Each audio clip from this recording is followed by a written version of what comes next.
Hi everyone, my name is Ankita Dhondial and I'm onco nutritionist at zenonco.io.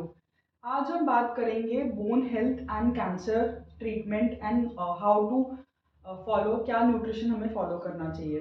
सबसे पहले जानते हैं कि बोन हेल्थ कैसे अफेक्ट होती है और कौन कौन से कैंसर्स उसको अफेक्ट करते हैं।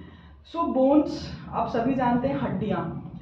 हड्डियों को मजबूत रखने का काम होता है बहुत ही इम्पॉर्टेंट न्यूट्रिएंट्स, वाटर और इन सब चीज़ों का।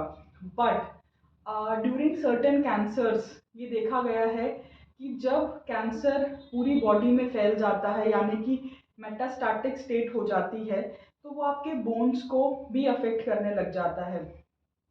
कुछ कैंसर जैसे कि मल्टीपल मायलोमा, सार्कोमास, ऑस्टियोसार्कोमा, ये स्पेसिफिकली बोन को ही अफेक्ट करते हैं, यानी कि आपकी बोन हेल्थ को ही अफेक्ट करते हैं या कि डैमेज करते हैं। तो उस टाइम पे ये देखा गया है कि बोन्स में फ्रैक्चर्स, मल्टीपल फ्रैक्चर्स होने लग जाते हैं या बोन हेल्थ बहुत ज़्यादा वीक हो जाती है। और गिर जैसे ही आप अगर खड़े हैं और गिर जाएंगे तो भी आपको चोट लगने के कारण टिश्यू डैमेज या फिर बोन डैमेज होने के चांसेस होते हैं। तो इसीलिए देखा गया है कि पहले हम जानते हैं कि बोन हेल्थ होता क्या है। तो बोन्स बहुत ही इम्पोर्टेंट, यानी कि ढांचा, आपकी बॉडी का जो ढांचा है वो बोन से ही बनता है। तो अगर हमारी बोन्स ही वीक हो जाएंगी तो हमारे ढांचे का फिर कैसे हेल्प होगी। तो इसलिए बोन्स का बहुत ही इम्पोर्टेंट रोल होता है। तो सर्टेन कैंसर के ट्रीटमेंट्स के दौरान देखा गया है कि अगर वो एक बॉडी से दूसरी बॉडी, एक बॉडी से दूसरे पार्ट्स में चला गया तो वो बोन कैंसर के रूप में फैल जाता है और फिर उसका ट्रीटमेंट बढ़ने लग जाता है। तो हमको बहुत ज़्यादा ध्यान रखना चाहिए कि हमारी बॉडी में अगर कभी भी कैंसर है तो वो दूसरे पार्ट्स तक ना फैले। अब इसको हमें कैसे पता चलता है, जब आपकी बॉडी में सर्टेन जैसे chest pain, back pain, arms में पेन, लेग पेन या सर्टेन एरियाज में जब पेन कई बार महसूस होता है तो वो सिम्टम्स होते हैं कि आपकी बॉडी में ये कैंसर सेल्स फैल रहे हैं या आपके बोन तक भी आ गए हैं। और दूसरा बहुत ही इम्पोर्टेंट मैं आपको बताना चाहूँगी कि इन सब कॉजेस में आपको अगर पता चल जाता है, ये सब सिम्टम्स होते हैं, पेन होना, हेडेक होना, वॉमिटिंग होना, वीकनेस लगना, फटीग लगना, थकावट लगना, ये सारे सिम्टम्स होते हैं बोन कैंसर के। तो तुरंत अपने डॉक्टर के पास जाके इसके लिए कंसल्ट करना बहुत इम्पोर्टेंट है। थर्ड, आपको जैसे साइड इफ़ेक्ट्स होते हैं ड्यूरिंग ट्रीटमेंट। हालाँकि देखा गया है कि बोन कैंसर की सर्जरीज़ के बाद काफ़ी सुधार हो जाता है, बट फिर भी आपको ध्यान रखना बहुत ज़रूरी है।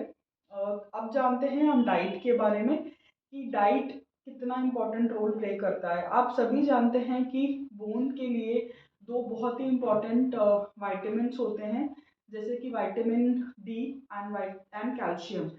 सो इन दोनों से ही मिलकर बहुत इम्पोर्टेंट रोल होता है। कैल्शियम रिच फूड्स आपको अपने डाइट में इंक्लूड करना चाहिए, जैसे कि सोया प्रोडक्ट्स होते हैं, मिल्क है, कैल्शियम रिच होता है, कर्ड है, ये सारी चीज़ें, ब्रोकली हो गया।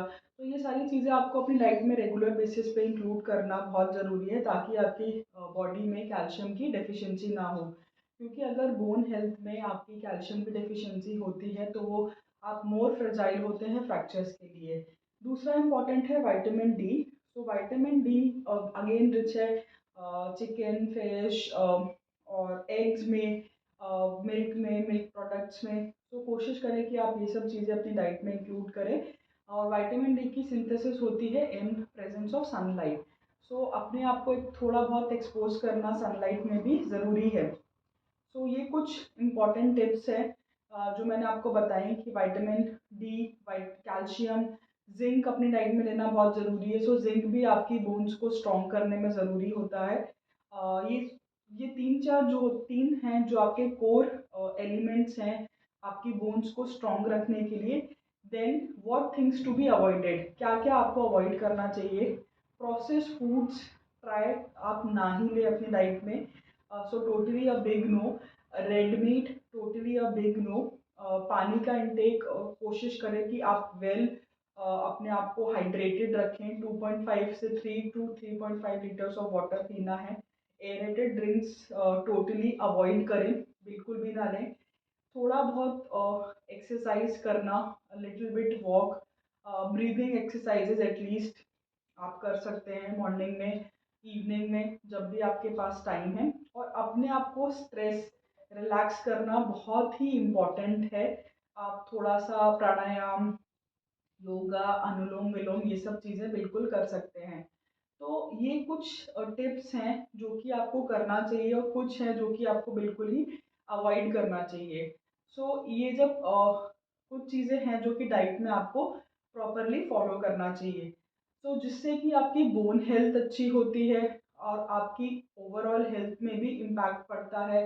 प्लांट्स बेस्ड कुछ सप्लीमेंट्स होते हैं, जैसे कि प्रोटीन बेस्ड सप्लीमेंट्स, जो प्रोटीन आपका रिपेयर का काम करता है।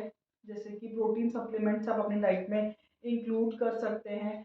पी बेस्ड प्रोटीन्स हैं, प्लांट बेस्ड प्रोटीन्स हैं, तो ट्राई कि आप वो अपनी डाइट में ज़रूर इंक्लूड करें। बिकॉज ड्यूरिंग द ट्रीटमेंट आपका प्रोटीन रिक्वायरमेंट बढ़ जाता है। सो मेक श्योर कि आप अपना प्रोटीन का रिक्वायरमेंट डबल द रिक्वायरमेंट से पूरा कर रहे हैं। तो कोशिश करिए कि आप अपना रिक्वायरमेंट पूरा कर रहे हैं। एंड कुछ सप्लीमेंट्स ऐसे होते हैं जो कि न्यूट्रिशनल सप्लीमेंट्स होते हैं, जैसे कि मल्टीवाइटामिन्स, टैबलेट्स वगैरह, ओमेगा 3। तो ये सारी टैबलेट्स भी आप कोशिश करें कि अपनी डाइट में लेके आएँ, ताकि आपकी डाइट पूरी हो रही है इनसे।